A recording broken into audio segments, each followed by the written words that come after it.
Welcome back to the channel, everyone. Today we're going to be changing the oil on my 2007 Nissan Xterra. This is something that I've wanted to do for quite a long time, and I now have the facilities to be able to do it.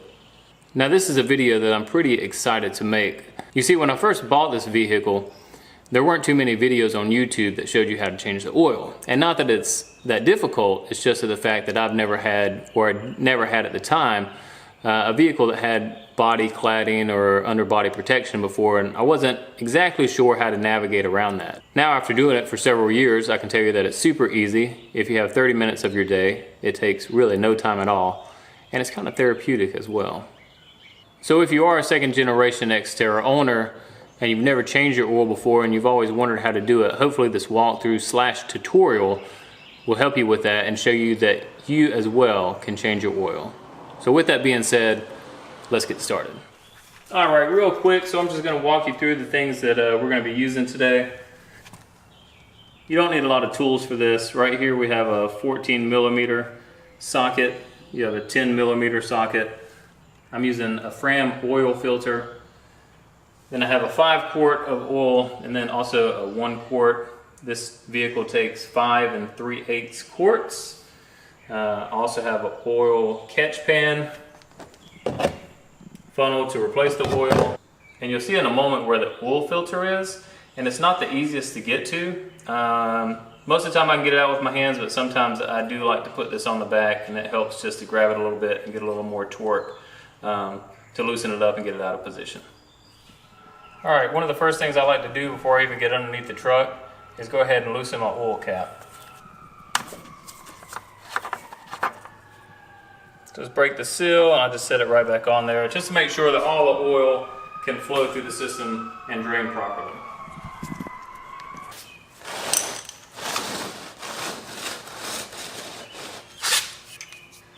And if you have a mat you can lay on, I highly encourage that as well. Alright, so now that we have our oil pan in place, right there is going to be your oil drain plug, and that's what we're going to be taking out first. For this next part, go ahead and grab the 14mm socket and loosen up the drain bolt.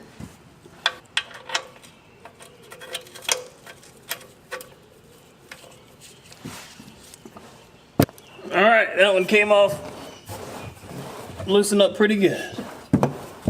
After you have it loose, go ahead and pull it out and drain the oil.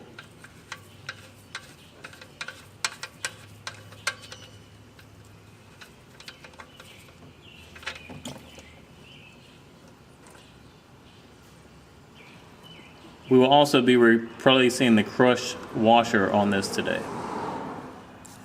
Now while the engine oil is draining, we will go ahead and replace the crush washer on the drain plug.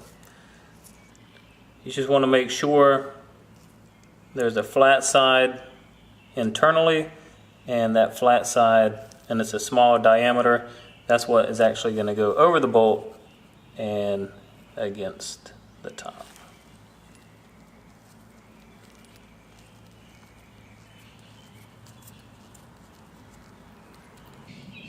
Alright, so when you're finished it should look something like that. And that's ready to be installed whenever the oil stops. Alright, a lot of places will tell you that you need to take off the whole undercladding, but really this little window here I find to be more than ample to get to the oil filter and do everything that you need. So we're going to go ahead and take off one of these bolts. We're going to loosen both of them, but just take off one with a 10mm socket, and then we're just going to swivel this out of the way.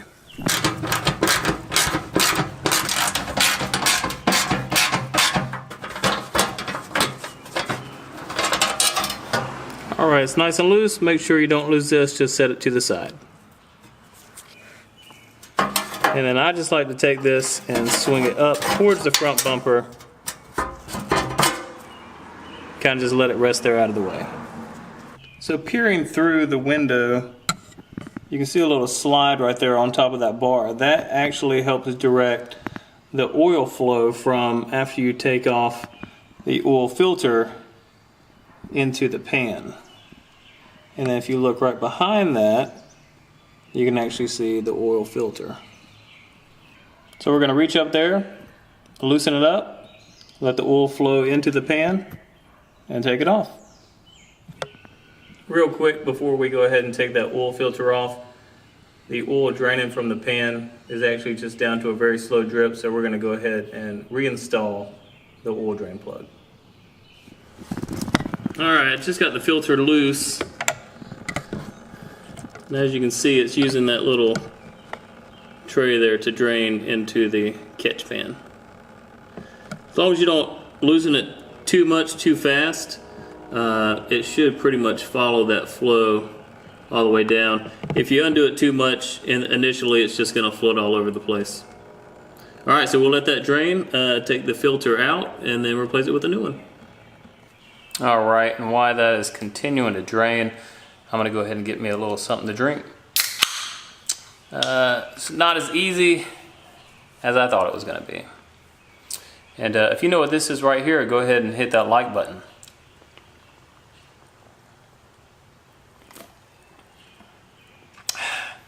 It's a southern thing. Oh man, but it's a good thing. Alright, so when I was trying to take off that oil filter, I tried it with my hands, but it was stuck on there too much. So then I went for this,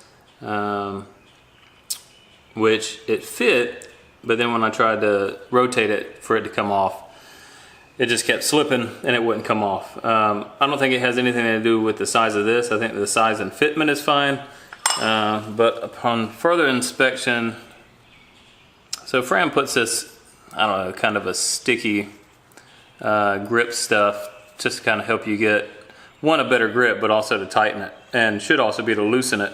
But all of it, if you can see here, it just started coming off. When I think that's what was causing it to slip. So at that point in time, I didn't have a backup plan because I've never had that happen before. Luckily, I live pretty close to AutoZone. I went and picked up one of these bad boys. So basically it just goes around, tightens it up, a lot better than what that can do. And then just a few tugs and it loosened up. So lesson learned, always have a backup plan. Also, one more thing, before I put in the new filter, I like to take a little bit of the old oil, just rub it around the top and lubricate that little gasket. And then go ahead and put it in, and then we'll tighten everything up, put in the oil, and then we'll be finished.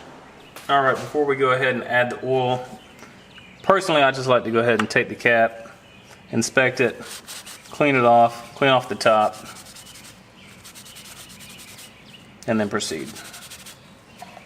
Next, you want to add your funnel. All right, now you can go ahead and add your oil.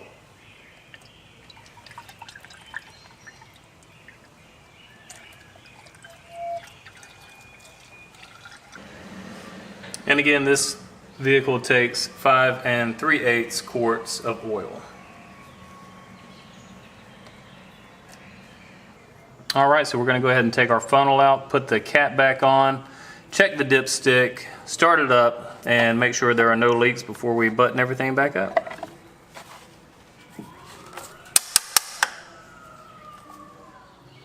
All right, everyone, that's going to do it for today. I checked the oil levels and they're great. Started it up, it purrs, there are absolutely no leaks, and buttoned everything back up and it's ready to roll. If you like videos like this and you find them useful and helpful and you'd like to see more videos like this, specifically with Xterras, drop any suggestions you have in the comments below. Again, I hope that this video helped. If you like this video, please give it a thumbs up. And as always, thanks for watching, and I'll see you next time. Cheers.